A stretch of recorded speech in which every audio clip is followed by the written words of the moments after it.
Hello guys, so welcome to all of you your own platform physics by VK Chaudhary. तो आप सभी का स्वागत है आपके अपने YouTube platform physics by VK Chaudhary पे। तो आज अपन करने जा रहे हैं अपना सेकंड लेक्चर स्टार्ट करने जा रहे हैं न्यूक्लियर और पार्टिकल फिजिक्स का। तो इस लेक्चर में अपन क्या करेंगे, इसमें जो अपना मेन जो कौन से टॉपिक कवर करेंगे उसके बारे में एक बार आपको बता देता हूँ। ठीक है, सबसे पहले अपन करेंगे न्यूक्लियस की साइज के बारे में यहाँ पे चर्चा करेंगे। उसके बारे में पढ़ेंगे मास डेंसिटी, नंबर डेंसिटी, और जो इसकी डेंसिटी है न्यूक्लियस की उसका एक्सपेरिमेंटल कर्व किस तरह अपन फाइंड आउट करते हैं उसके बारे में अपन यहाँ पे देखेंगे। ठीक है, एक छोटा सा लेक्चर है, अपन अब छोटे छोटे लेक्चर अपलोड करता जाऊँगा मैं यहाँ पे। तो सबसे पहले साइज, न्यूक्लियस की साइज जानने के लिए बहुत सारे तरीके हैं, बहुत सारे एक्सपेरिमेंट है, लेकिन अपने यहाँ पे क्या करेंगे जो स्कैटरिंग वाला एक्सपेरिमेंट है उसकी बात करेंगे। किसके बात करेंगे? स्कैटरिंग वाले पे। स्कैटरिंग में क्या किया था, जो रदरफोर्ड था, रदरफोर्ड का एक्स अल्फा पार्टिकल वाला एक्सपेरिमेंट था, उसमें क्या था, जो गोल्ड की फॉइल वगैरह थी उसमें क्या था, उसने जो beam alpha particle beam incident करवाई थी, तो 20,000 में से एक पार्टिकल तो क्या हुआ, इसके सेंटर पे इंसिडेंट हुआ, और कुछ एंगल पे कुछ पार्टिकल क्या कुछ एंगल पे क्या डेविएट हो गए। जो डेविएट होने के बाद जो एंगल बढ़ा, उनके बीच की जो मिनिमम डिस्टेंस है इसको क्या बोलते हैं, न्यूक्लियस की क्या बोलते हैं, साइज बोलते हैं। क्या बोलते हैं? साइज। इस साइज के बाद अपन यहाँ पे क्या करेंगे, डिस्कस करेंगे टोटल। ठीक है, तो इस साइज का डिस्कस करने के लिए अपन क्या करेंगे, जब इस गोल्ड की फॉइल पे बीम इंसिडेंट कराई तो किसकी बीम इंसिडेंट कराई उसके बारे में सबसे पहले अपन यहाँ पे चर्चा करते हैं। तो बात करते हैं अगर यहाँ पे इलेक्ट्रॉन की बीम इंसिडेंट करवा सकते हैं या नहीं करवा सकते। किसकी? फर्स्ट बात करते हैं इलेक्ट्रॉन की बीम। इलेक्ट्रॉन तो जनरली बताते हैं इलेक्ट्रॉन की बीम को अपन क्या कर सकते हैं, यहाँ पे इंसिडेंट नहीं करवा सकते। क्यों नहीं करवा सकते? क्योंकि इलेक्ट्रॉन क्या करेगा, जो कूलम्बिक बैरियर होगा, कूलम्बिक पोटेंशियल बैरियर, उसको क्या पार नहीं कर पाएगा। तो क्या होगा, उसको अपन वो न्यूक्लियस के अंदर नहीं जा पाएगा, तो क्यों, उसका रिजल्ट अपन को फाइंड आउट नहीं होगा। इसलिए अपन क्या कर सकते हैं, इलेक्ट्रॉन की बीम को क्या इंसिडेंट नहीं करवा सकते। अब बात करते हैं सेकेंड, अपन न्यूट्रॉन की बीम को इंसिडेंट करवा सकते हैं नहीं करवा सकते। कौन सा अपना सेकेंड? Neutron beam. अब न्यूट्रॉन में क्या होता है, न्यूट्रॉन पे जो चार्ज होता है Q, वो कितना होता है? 0 होता है। कितना होता है? 0। तो ये बेसिकली इसमें क्या होता है, जो कूलम्बिक बैरियर को तो पार कर जाएगा। ठीक है, कूलम्बिक बैरियर को पार करने के बाद जब ये न्यूक्लियस के अंदर जाएगा तो इसमें कोई चार्ज नहीं होगा। तो क्या होगा, इसको कूलम्बिक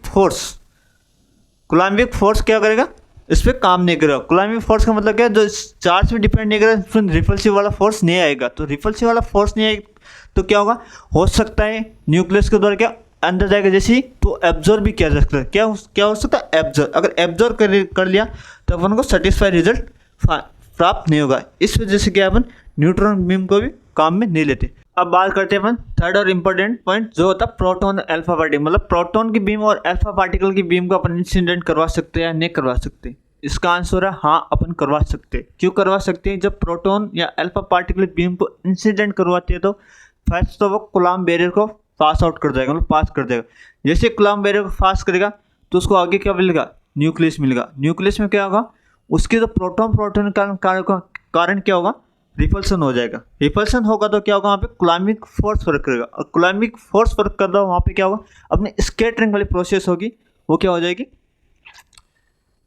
सक्सेस हो जाएगी। क्या हो जाएगी, उसके जैसे ही न्यूक्लियस के अंदर गया था वो क्या स्कैटरिंग स्टार्ट हो जाएगी। इस वजह से क्या करते हैं अपन, अल्फा पार्टिकल की बीम को यहाँ पे काम में लेते हैं। अब बात करते हैं जो अल्फा पार्टिकल की बीम थी, जो रदरफोर्ड एक्सपेरिमेंट में उसको कितनी एनर्जी की ली गई, उसकी एनर्जी कितनी थी, उसकी एनर्जी थी 5 मेगा इलेक्ट्रॉन वोल्ट।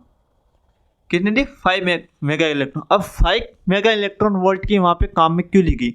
उससे ज़्यादा भी ले सकते हैं, 60, 70, 100, 120 वगैरह 150 मेगा इलेक्ट्रॉन वोल्ट की ले सकते हैं।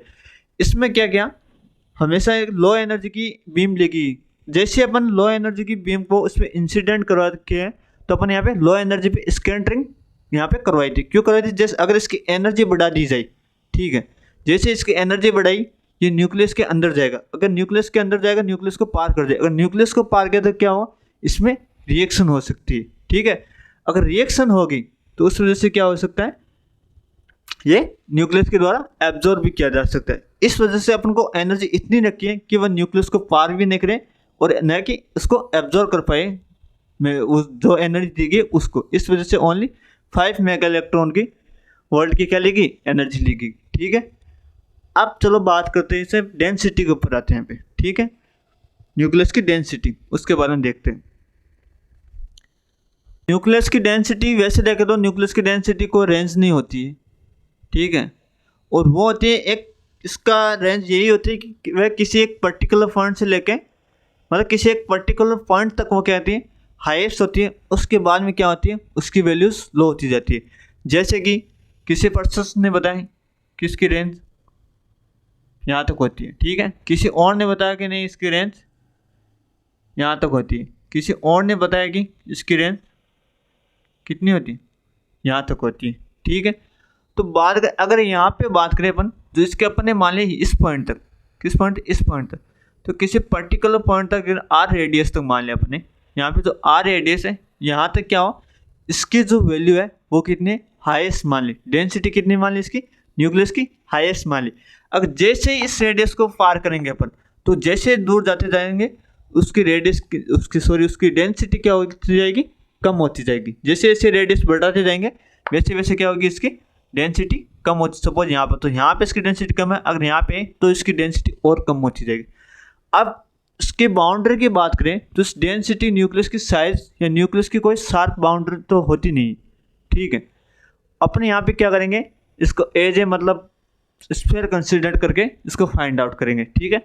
एज ए स्फीयर कंसिडर किया, एज ए स्फीयर कंसिडर किया तो सबसे पहले अपने जैसे इसके मान ली रो आर, जिसकी डेंसिटी है उसको रो से डिनोट किया। वो क्या मान लिया अपने, फर्स्ट पॉइंट पे मान लिया अपने हाई मान लिया। हाई कहाँ पे माना, अगर कोई रेडियस आर है और वो क्या हो, less than equals to r, मतलब आर से कम हो, तो हमेशा क्या होगी, वो रेडियस कितनी होगी, हाई होगी। अगर बात करें इसका r greater than capital R small r, मतलब जैसे ही इस रेडियस को अपन ने और आगे ले गए, मतलब बाहर की तरफ गए, इस रेडियस से बाहर की तरफ गए, तो क्या होगा, अपनी डेंसिटी कितनी कम होती है। कम को मतलब क्या हमने लो से डिनोट कर लिया यहाँ पे, मतलब लो हो है, उससे ऊपर लो है, एक क्राइटेरिया अपने यहाँ पे देख लिया। अब अगर बात करें कि जो आर रेडियस है यहाँ पे जो टोटल है एज स्फीयर को कंसिडर किया, इसके अंदर क्या, इसको एज अपन स्फीयर कंसिडर किया था, क्या किया था, स्फीयर कंसिडर किया था। अब स्फीयर के अंदर मान लें कि डेंसिटी वो क्या है, यूनिफॉर्म है, मतलब ये कांस्टेंट फॉर्म में। यूनिफॉर्म का मतलब है सभी जगह क्या है, समान रूप से क्या है, डिस्ट्रीब्यूटेड है। अगर इसको अपने क्या माना, यूनिफॉर्म डिस्ट्रीब्यूट मान लिया, तो यूनिफॉर्म डिस्ट्रीब्यूट को क्या माना, रो नॉट आर मान लिया, ठीक है। यूनिफॉर्म क्या मान, रो नॉट आर मान लिया। जो डेंसिटी अगर यूनिफॉर्म है तब, और यूनिफॉर्म तो हाई को क्या मान लिया आपने, रो नॉट मान लिया। जो हाईएस्ट या हाई डेंसिटी उसको रो मान लिया, वो किसके लिए होगा, जब r is less than R. और बात करें आर इज ग्रेटर देन, तो यूनिफॉर्म मान लिया, टोटल यहाँ पे आएगी r is greater than capital R. अगर इसकी रेडियस और बढ़ाएंगे तो उसको जो लो है उसको मान लिया अपने जीरो, क्या होगी, जीरो होगी r is greater than R के लिए, ठीक है। यहाँ तक समझ में आया, मतलब क्या माना अपने, जो इसकी डेंसिटी होती है न्यूक्लियस की वो क्या होती है, किसी पर्टिकुलर रेंज तक क्या होगी, हाईएस्ट होगी। उसके बाद में क्या होगी, इसकी वैल्यू कम होती जाएगी, धीरे धीरे क्या होती है, कम होती जाएगी।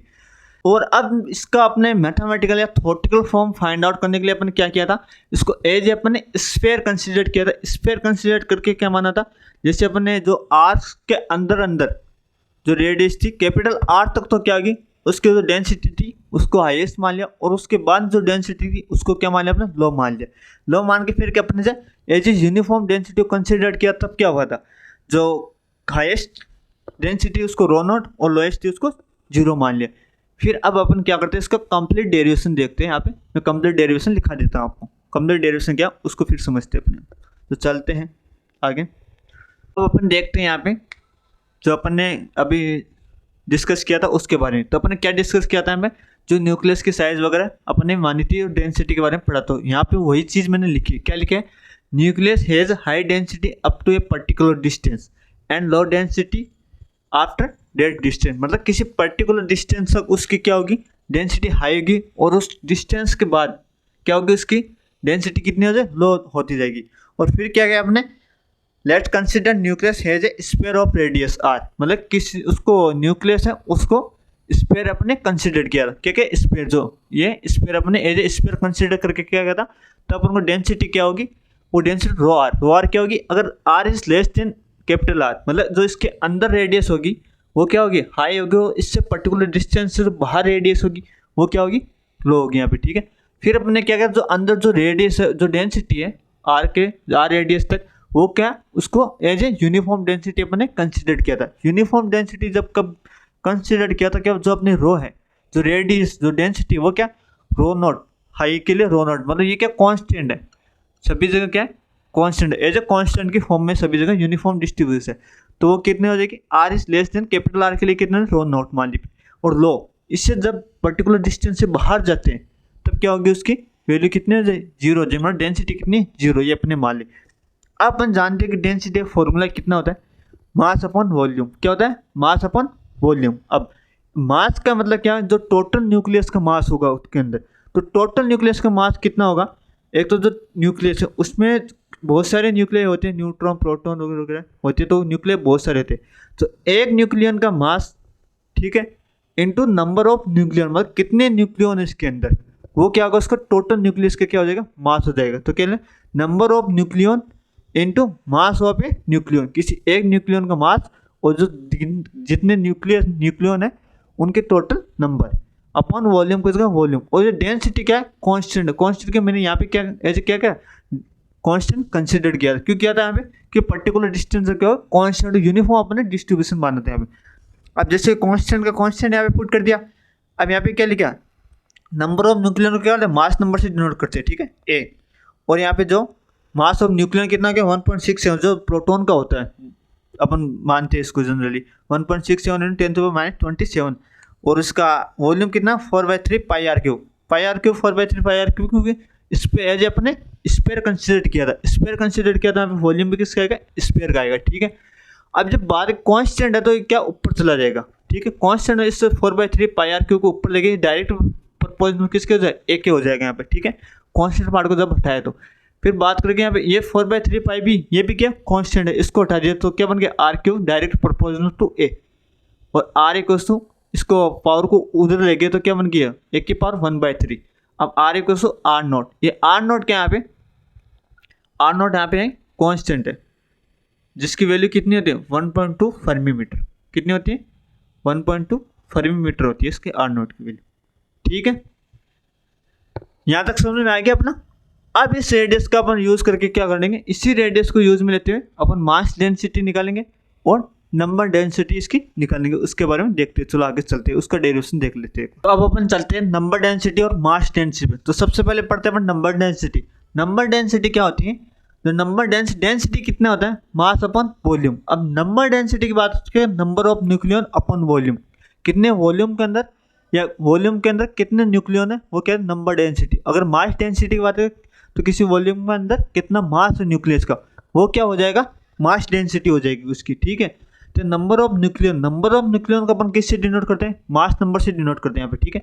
तो ये क्या आ जाएगा, ए मास नंबर और जो वॉल्यूम 4/3 पाई आर क्यूब, क्योंकि क्यों आया, क्योंकि अपने एज ए स्क्वायर कंसिडर किया था, एक का ए 4/3 पाई। अब यहाँ पे आर की जगह क्या रखेंगे, r equal to r naught A की पावर 1/3, जो अपने अभी जो रिलेशन निकाला था यहाँ पे रेडियस का, ठीक है। इसकी वैल्यू रखी तो यहाँ पे क्या हुआ, ए से यहाँ से ए कैंसिल हो गया, और आर नॉट ये क्या बच गया, 1/4/3 पाई की जगह 3.14 वैल्यू रख दी, और जो आर नॉट की वैल्यू थी वो कितनी थी, मैंने जो आर नॉट बताया था वो जो कांस्टेंट बताया था, आर नॉट की वैल्यू कितनी बताई, 1.2 फर्मी मीटर। फर्मी का मतलब क्या, 1.2 × 10⁻⁻15 मीटर, ठीक है।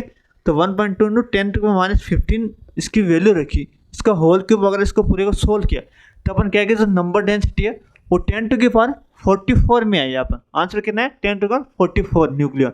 मतलब क्या हुआ, यहाँ पे 1 मीटर के अंदर जब अगर किसी अपन जो अपनी डेंसिटी है उस पर उसकी अगर रेडियस 1 मीटर अपन बढ़ाते हैं, ठीक है, 1 मीटर बढ़ाते हैं तो उसमें क्या होगा, जो न्यूक्लियन बढ़ेंगे वो कितने बढ़ेंगे, 10⁻44 में बढ़ेंगे, किन 10⁻44 ऑर्डर में बढ़ेंगे। वो क्या है, जो वैल्यू क्या है, बहुत ज़्यादा है नहीं है। अब बात करते हैं यहाँ पे second, mass density. Mass density मैंने कहा था, मास अगर नंबर डेंसिटी की बात करें तो किस वॉल्यूम के अंदर कितने नंबर ऑफ न्यूक्लियन है वो नंबर डेंसिटी होती है, और किसी वॉल्यूम के अंदर कितना मास है वो क्या होती है, मास डेंसिटी होती है यहाँ पे, ठीक है। अब मास डेंसिटी का मास अपन वॉल्यूम हो गया। अब मास क्या होता है किसी न्यूक्लियस के अंदर कितने न्यूक्लियन है, नंबर ऑफ न्यूक्लियन इनटू किसी एक न्यूक्लियन का मास, वो क्या कहलाता है, टोटल न्यूक्लियस का मास कहलाता है यहाँ पर। तो number of nucleon into mass of A nucleon. अब ये number of nucleon upon volume, इसको देखो, number of nucleon upon volume, number of nucleon upon volume है नहीं, ये क्या गई एज है। यहाँ पे क्या होगी, ये अपनी नंबर डेंसिटी को डिनोट कर रहा है, नहीं कर रहा, नंबर डेंसिटी डिनोट कर रहा है। नंबर डेंसिटी डिनोट ये नंबर डेंसिटी होगी जिसकी वैल्यू अपने यहाँ से कितने फाइंड आउट की थी, 10 के बाद 44, ठीक है। तो इसको 10 के बाद 44 और जो मास ऑफ न्यूक्लियन उसको इससे मल्टीप्लाई कर दिया। तो जब अपना ऑर्डर आया, जो आंसर आया कितने है, 10 के बाद 17 में है, कितना है, 10 के बाद 17 kg पर मीटर क्यूब, ये आ गई अपनी डेंसिटी। इसका मतलब क्या हुआ, अगर किसी ज़मीन के अंदर या अपने अर्थ के अंदर 1 मीटर लेंथ का गड्ढा खोदते, 1 मीटर विड्थ, 1 मीटर लेंथ वगैरह तीनों उसकी क्या होते हैं, 1 मीटर होनी चाहिए। तो उसकी जो जितनी मिट्टी निकलेगी वो क्या होगी, वहाँ पे उसकी डेंसिटी होगी। बट यहाँ पे क्या होगा, जो मिट्टी निकलेगी कुछ में निकलेगी वो क्या 10 के पावर 17 में निकलेगी, जो क्या बहुत ज़्यादा है यहाँ पे, ठीक है। यहाँ तक समझ में आया आपके, मतलब नंबर डेंसिटी कितना है, कितने नंबर है किसी वॉल्यूम में, और नंबर डेंसिटी कितना मास है किसी वॉल्यूम में, वो कितना आ जाएगा, मास डेंसिटी है।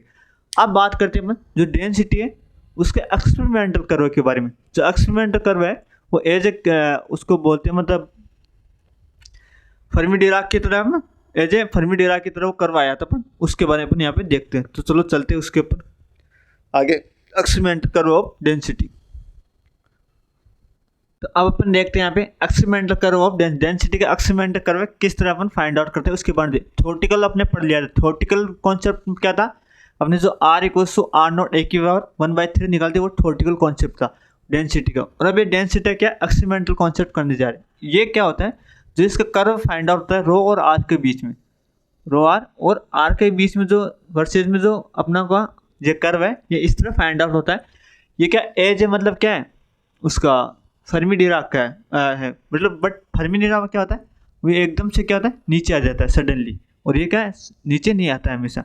अब बात करें इसमें क्या है, जो अपन ने मान ली इसमें ये अपने रो है, जैसे कि अब अपन क्या है यहाँ पे जैसे कंप्लीट इसकी रो नोट मान ली, इसने डेंसिटी कितनी है 100% है। अब अपने पॉइंट वाला सपोज इस पॉइंट में क्या है 90%, इस कितनी 90% है, मतलब कितना 0.9 रो नोट आ गया, कितना 0.9 रो नोट इधर है। तो इसको इधर मिलाते हैं तो यहाँ पे कितना हो जाएगा, इस रेडियस कितना मान लिया अपने R1 मान लिया सपोज। अब बात करते हैं कुछ टाइम बाद, या इसमें इस पॉइंट पे मानते हैं इसका 10% हो गया, डेंसिटी कितनी इसकी 10% टोटल डेंसिटी की। इस रेडियस को माना अपने R2 और यहाँ पे 10% है, कितना 0.1 रो नोट हो गया, ठीक है। और ये पॉइंट अपने मान लिया इसका मिड पॉइंट, क्या मान लिया मिड पॉइंट। मिड पॉइंट क्या है, जहाँ पे डेंसिटी मैक्सिमम डेंसिटी कितनी हो जाती है, हाफ हो जाती है। मैक्सिमम डेंसिटी की जो डेंसिटी है वो हाफ हो जाती है, तो वो क्या कहलाती है हमेशा रेडियस ऑफ द न्यूक्लियस की क्या होती है, वह रेडियस होती है यहाँ पे। अब जैसे इसमें बात करते हैं हमें, जब अपना कर्व फाइंड आउट हुआ, उस कर्व का ये इक्वेशन क्या है, रो R = रो0 1 plus e⁻r minus small r minus capital R upon Z है, ठीक है। अब बात करें अगर R = कैपिटल R, मतलब न्यूक्लियस की जो रेडियस है वो R कैसे, उस कॉन्सेप्ट के बारे में यहाँ पे समझते हैं। अब यहाँ पे अगर पुट करो small r = capital R, small r किसका कैपिटल R पुट कर दिया एक बार, तो यहाँ पे क्या होगा R माइनस R कितना हो गया 0, तो e⁻0 की वैल्यू कितनी है 1, और नीचे क्या 1 + 1 क्या बन गया 2, ऊपर क्या रो नोट, तो क्या बन गया rho naught divided by 2, rho naught divided by, मतलब अगर किसी की रेडियस कैपिटल R के इक्वल्स टू कर दे अपन, तब क्या होगा वहाँ पे जो डेंसिटी होगी वो क्या कहते हैं, एक तो मैक्सिमम होगी वहाँ पे डेंसिटी, और वो जो रेडियस होती है वो क्या कहलाती है रेडियस ऑफ द न्यूक्लियस की रेडियस कहलाती है यहाँ पे, और ये ठीक है। अब बात करते हैं यहाँ पे जो जेड है, इस जेड की बात है, जेड क्या है यहाँ पे T/4.4, जेड की वैल्यू होती है हमें T/4.4, और ये T होता है वो क्या होता है जो R2 और R1, जो रेडियस है R2 और R1 उन दोनों के बीच का क्या होता है डिफरेंस होता है, क्या होता है R2 और R1 का डिफरेंस T। तो T की जगह R2 माइनस R1 अपन 4.4 लिख दिया। अब जैसे अपन इसको प्रूफ करते हैं यहाँ पे,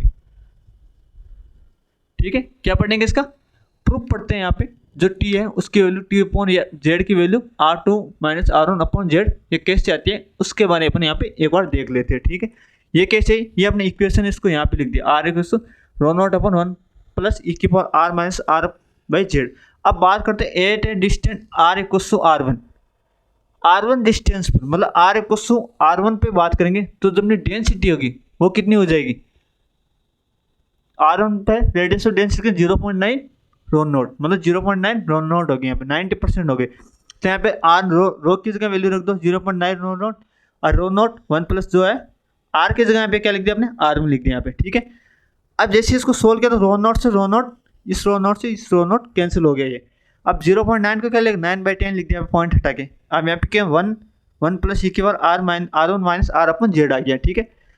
अब जैसे इसको अगर इधर मल्टीप्लाई करें, इस 9 को इन दोनों से मल्टीप्लाई करो, 9 प्लस 9 इंटू ए की power R1 minus R upon Z आ गया, ठीक है। अब 10 को उधर लेके अपन 10 को इस तरफ ले गया आगे यहाँ पे। अब क्या क्या 9 को 10 में से माइनस कर दिया तो क्या होता है यहाँ पे 1 और 9 जो है मल्टीप्लाई ये वाला टर्म ऐसी की ऐसी। अब क्या क्या मैंने जो 9 है इसको नीचे ले गए, नीचे ले गए तो क्या बच गया यहाँ पे 1/9 हो गया। इसको मान लिया अपने इक्वेशन 1, मतलब इसकी जो वैल्यू है वो क्या ई की power R1 minus are by z की वैल्यू अपन क्या बने 1/9।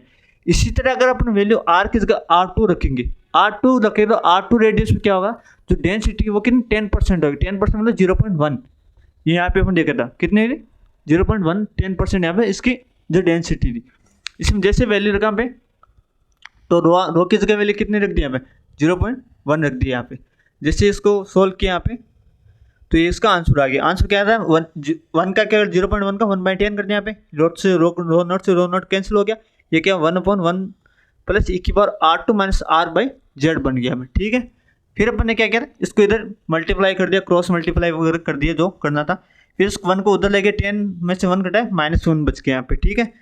अब जो इक्वेशन बनी सेकंड है क्या बन गई ई की power R2 minus are by z equation 9। अब क्या करना इक्वेशन थर्ड और इक्वेशन 2 दोनों क्या करना मैंने डिवाइड कर दिया, ठीक है। इक्वेशन थर्ड और इक्वेशन 2 को जब डिवाइड किया तो क्या है यहाँ पे वैल्यू कितनी आएगी, इधर तो 81 आएगा। इधर क्या किया आपने जो ई की पावर है, अगर ऐसे बात करें जब ई की पावर एक्स और नीचे क्या है ई की पावर एक्स, या ई की पावर R1 है ई की पावर x1 है इधर x2 है, अगर पावर को ऊपर ले गया तो क्या इधर माइनस हो जाए, तो इसको ऐसे भी लिख सकते ई की पावर -x2।